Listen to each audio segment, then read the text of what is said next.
Continuing, we're here with Jeanne Martin, the Executive Director of Meals on Wheels, Northern New Jersey. I got that all correct? Pretty close. Pretty good? All right. Meals on Wheels. Some people might think the title explains the organization. Explain a little bit more what Meals on Wheels do. Okay, so we deliver meals, nutritious meals to seniors and to people with disabilities in northern Bergen County, 5 days a week, Monday through Friday. And we also have a social worker on staff that will, if there are more problems than just getting food, we help to hook up our clients to other services. When you say you deliver meals, is that like just one meal? Is it a dinner, a breakfast, a lunch? How does that work? It's 2 meals. We offer 2 meals a day, a hot meal, a sandwich, milk, juice, fruit, and dessert. Some people opt for only 1 meal, but some people choose 2. We're a hybrid organization. We're a nonprofit. So there's all kinds of Meals on Wheels programs in the United States. There's actually 5,000 Meals on Wheels programs. And if you've seen one, you've seen one. So our program gets very little government funding. And so we utilize that funding to sponsor and support those seniors in need. So we have about, maybe about 170 clients right now throughout our area, our catchment area. And of those, maybe 45 of them are on a subsidized program. When you say you have 170 or so clients, is that Bergen County, Passaic County? How does that work? It's northern Bergen County. Northern, so that would take into Passaic County also? No, it's northern Bergen. So we cover from Alpine to Mahwah, as far south as Franklin Lakes and Oakland in the west, and Tenafly in the east. Up until, I always have the cutoff date in my mind for COVID-19, March 15th. Up until March 15th, what would a normal day or week would look like for Meals on Wheels? The volunteers would come in, explain what they would do. Okay, so our volunteers, prior to the 15th of March. We have a pickup point we have actually several pickup points for our program, but one of the largest is here in Westwood.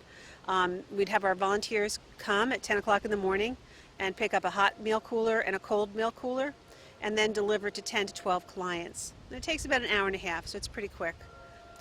On March 15th, I guess, I don't remember the exact date, but it might have been was it 15th a Monday? I believe so. Okay, so the prior week to that, on a Wednesday, I had started hearing that this was happening, it's coming, and we made the decision on Wednesday morning that we would serve 3 regular meals, hot meals, 3 days, and 2 days we'd send frozen meals on the other 2 days. And by Wednesday afternoon, I said, now we'll go to 3 days of frozen meals that we'll deliver and 2 days of hot meals. And by Thursday morning, I said, now we're doing once a week. We're doing frozen meals 5 days a week, and I bought a freezer. So basically, you never stopped delivering meals right through the pandemic. No, we kept going. Yeah. And how about staff? Was it difficult keeping the staff? Anyone get sick or thought they were sick? No, thank goodness nobody got sick. Our meal program is out of 2 nursing homes, the Christian Healthcare Center and Care One at Harmony Village in Paramus. And nursing care facilities were hit hard.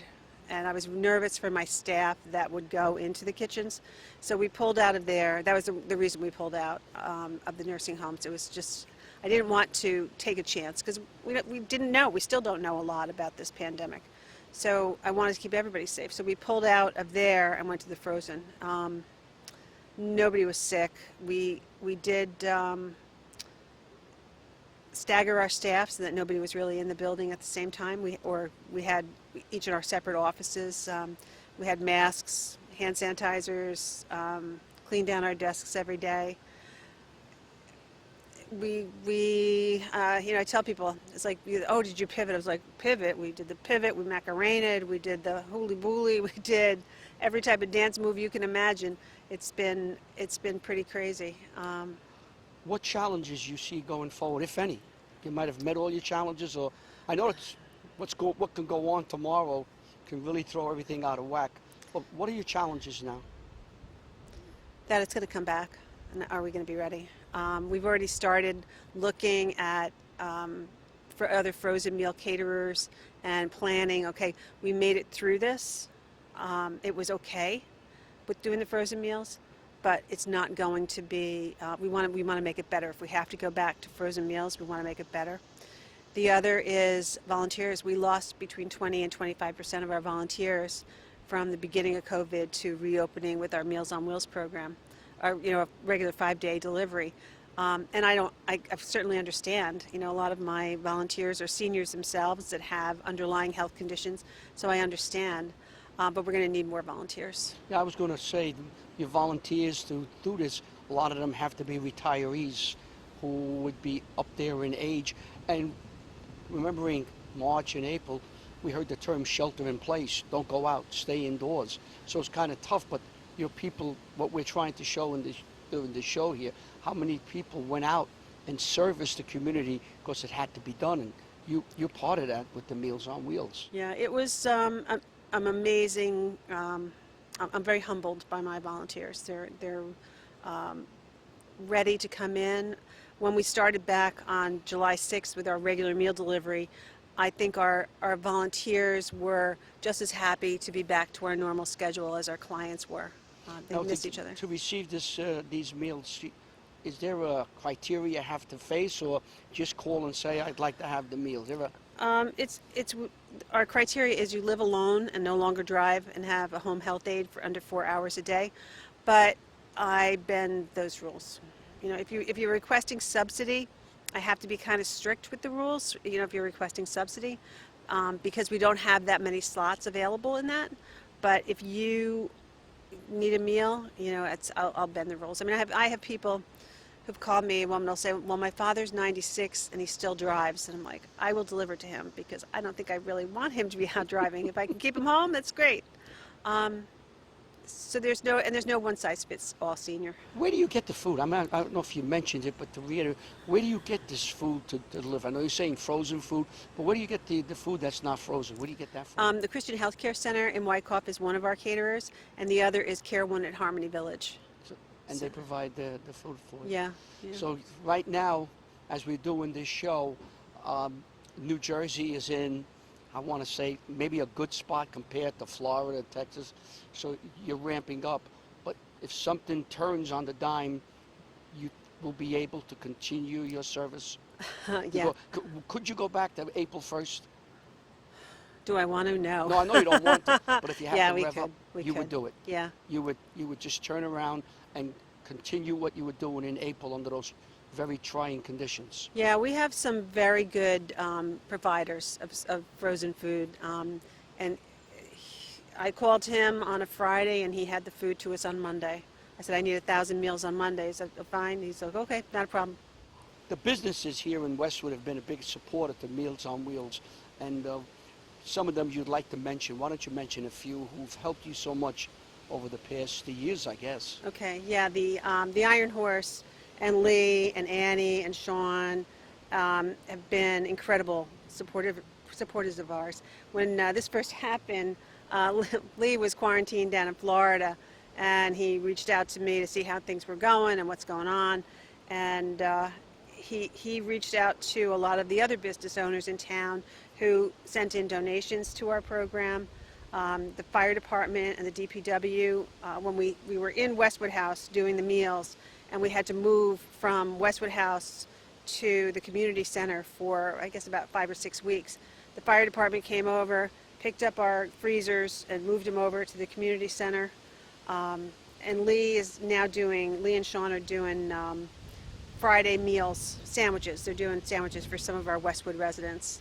And you've had other businesses that helped you also. Yeah, Cafe Anello has been had done meals for us for, I guess, 7 weeks on Thursdays for our clients. And Johnny actually and Alyssa are probably going to come volunteer for us to deliver Meals on Wheels in the coming weeks. So yeah. Westwood as a community really stepped up and helped you as much as they could during this pandemic. You notice that a lot of people are helping as where they can and Yep. trying to help others to get through this pandemic. And you're just Yeah. talking about it now with these businesses that work so hard. Yeah, it's really, the businesses in town are, I mean, Westwood's a wonderful place to live. Wonderful place. You mentioned, we were just off the air for a few seconds, and you mentioned Mondays. There was a song about that. Monday, Monday. Monday, you're smiling. Mondays are kind of tough for you. Why? Well, the frozen meals on Mondays were really tough because we would get meal delivery would happen at between 8:30. The truck was supposed to pull up at 8:30. We had about 8 volunteers waiting to pack our meals. We packed up 1,000 meals on Mondays in packages of 5 to go out to all of our routes. And if the van came late, that meant everything was off. And it was pretty wild. I'm going to send pictures to you of how that routine works. But it was 2.5 hours of nonstop, packing meals, getting them out the door, packing meals, getting them out the door. And then by the time it was over, you just collapsed. So It's a labor of love, huh? it is a labor of love. You gotta love it to do it. I'm telling you, I tell people all the time, I have the best job in the world. Yeah, you mentioned. I remember you being on WCTV at the studio in another world when we could be there. Yeah. I remember you mentioned something like that. Yeah. This is the best job you Yeah. ever had. Yeah, I don't make a fortune. I do okay, but I work with incredible people serving really fabulous seniors and people with disabilities. It's a great job. When Friday comes and you go home 4:30, how do you feel at the end of the week? Good. Other than tired, how do you feel? Good, actually great. And that's time to do the laundry, so it's. I shouldn't say that. My husband's going to hear this. He's doing the laundry on Fridays now, so. Yeah, no, it's very fulfilling and ready for the next challenges. We're always looking to make it better, and that's what I'm looking forward to. Once this settles down, once we get through this, I want to make my job and the work we do, make it better for the seniors we serve. Just gonna be a tough question. At the end of the week, the end of the month, do you ever sit down and say, "Wow, we've done a lot. We're really doing a lot here"? Yeah, I had to write an article for one of the publications we do, and because it's been so chaotic and fast moving, I hadn't had an opportunity to sit down and look at my calendar and everything we'd done until that time. I was like, wow, we really did a lot of good. We connected a lot of people. We kept a lot of people alive. Seriously, we kept a lot of people alive. It's a saying that you couldn't see the trees because the forest was in your way. Yeah, Allie, our social worker, has said before, when we've gone through this and when I was having a bad day, she'd say, look, Jeanne, you're flying the plane while you're building it. And I think that's a very true statement because we really didn't know what we were doing, but we were just doing it as fast as we could. You do fantastic work, and congratulations on what you're doing. I know there's an awful lot of people in this area that thank you for what you do for their loved ones, and that's a debt they can never repay you. So how can people get in touch with you? Look right into the camera and tell us everything we need to know if we want to get in touch with you. Okay, if you'd like to volunteer or if you'd like to receive Meals on Wheels, my number here is 201-358-0050. And my email address is Jeanne, Jeanne, at mealsonwheelsnorthjersey.org. Okay. You do a wonderful job. It's amazing that the number of people we've been interviewing that literally went out into the eye of this pandemic and helped and serviced their fellow man, and they did it for no reimbursement. They just did it to help their next door neighbor. Yeah. And what you do is just absolutely fantastic. These people who just can't get out, you were there to help them. There are so many people who are using the phone to call to get food delivered. They were able to do that.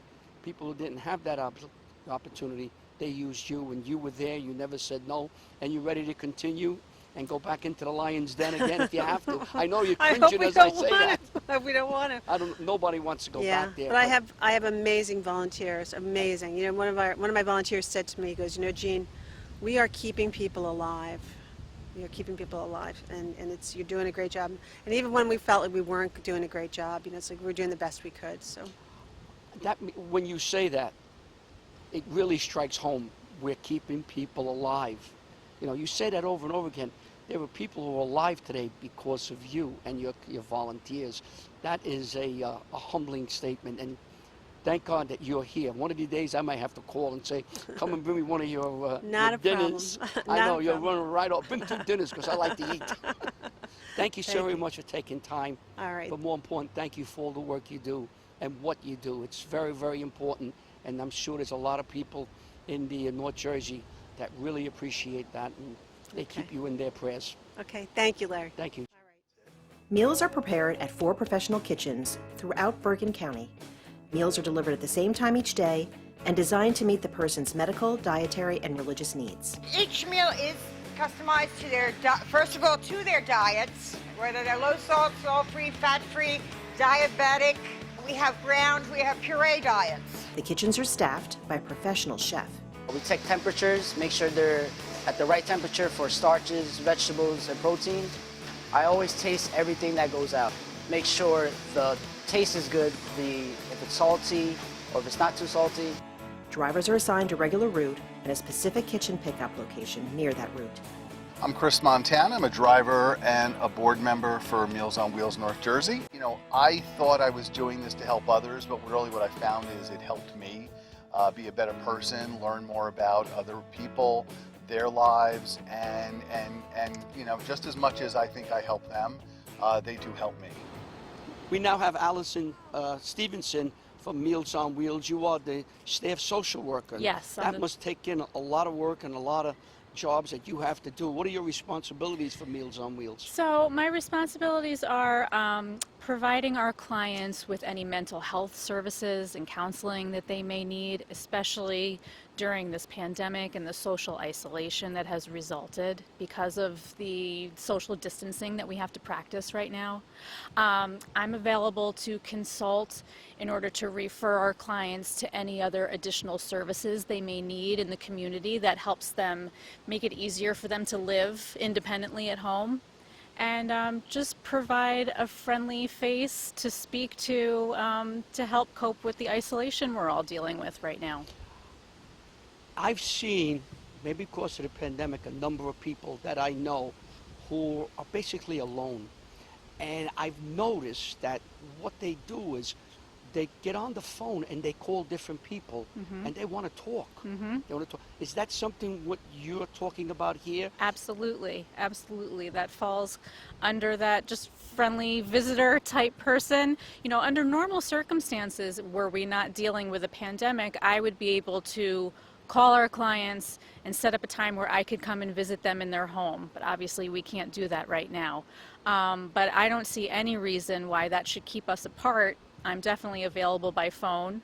And if our clients, if any of them have laptop or computer technology with a camera, they can call me and we can set up a time to do a chat over Zoom so we can kind of talk face to face. So they can call you. Is there any way you get in touch with them and try to see if they're having problems and try to catch it before it gets worse? We do reach out, and we have a friendly visitor type program in place where we have some of our volunteers who say didn't feel comfortable driving and making deliveries during the quarantine would make regular scheduled phone calls to our clients just to check in with them and see, right, just as you mentioned, if there's anything that we might try to help them anticipate and kind of remedy in advance. But what about the volunteers who deliver food? Can they sometimes catch something, that they see something, the person might be a little down and can refer them to you? Does that happen? Absolutely. We always encourage them to do that. Yes, they're kind of our first line of defense, especially in these circumstances. They should absolutely give me a call at the office, or they can email me and let me know if there's anything troubling any of our clients that I should be aware of so that I can reach out and help them. And then if you have the ability to reach out to outside help, whether they may need professional help on psychological or physical help too sometimes. Absolutely. You do have that ability to say, let me reach out to other doctors or healthcare professionals to help these individuals who need help. I definitely do. I can coordinate a multitude of community resources and make any referrals that would be helpful to our clients to help them continue to live independently and happily. And this is also a physical problem and a emotional, psychological problems. You handle both sides of that. Any referrals that they may need, I can definitely assist with You that. help them. You're the jack of all trades when it comes to helping. I just know of 2 or 3 people, and I realize what's going on. They call, they speak to my wife, and they'll talk for 25, 30, 35 minutes about almost anything. Yeah. And it's just that they want to hear a voice. Absolutely. They want to hear somebody. So what you're doing is so important for these people because, you know, I was sitting at home like a lot of people, and it got, after a while, I'm looking around and saying, I got to talk to somebody other than my wife. Absolutely, absolutely. It can get to you. It absolutely gets to you. It gets to all of us. Yeah. So, you know, having a friendly conversation is something that we could all benefit from right now. So I'm here Monday through Friday. Okay, that's outstanding. Do me a favor. Look into the camera. Ida's there. Tell your name and your phone number and how your clients can get in touch with you if they need you. Go ahead. Sure. My name is Alison Stevenson. I'm the social worker on staff at Meals on Wheels, North Jersey. You can reach me at the office at 201-358-0050, or you can email me at socialwork@mealsonwheelsnorthjersey.org. And that's also for the relatives who are hearing the show, relatives of your clients who hear this. They can call you and say, listen, my mom or dad is having a problem. Not only the clients, but a son or a daughter can do that too, correct? Absolutely. Adult caregivers who have family who receive Meals on Wheels services can absolutely get in touch with me and let me know if there's anything I can help with. Thank you very much. It's a beautiful day. We're sitting out here. It's wonderful, wonderful back at the building here. Thank you. Thank you for all the work you do with the Meals on Wheels and taking care of our elderly. I'm sure they surely appreciate it. Oh, it's my pleasure to do it. And thank you for being in the middle of the eye of this pandemic since March. Thank you very much. Thank you.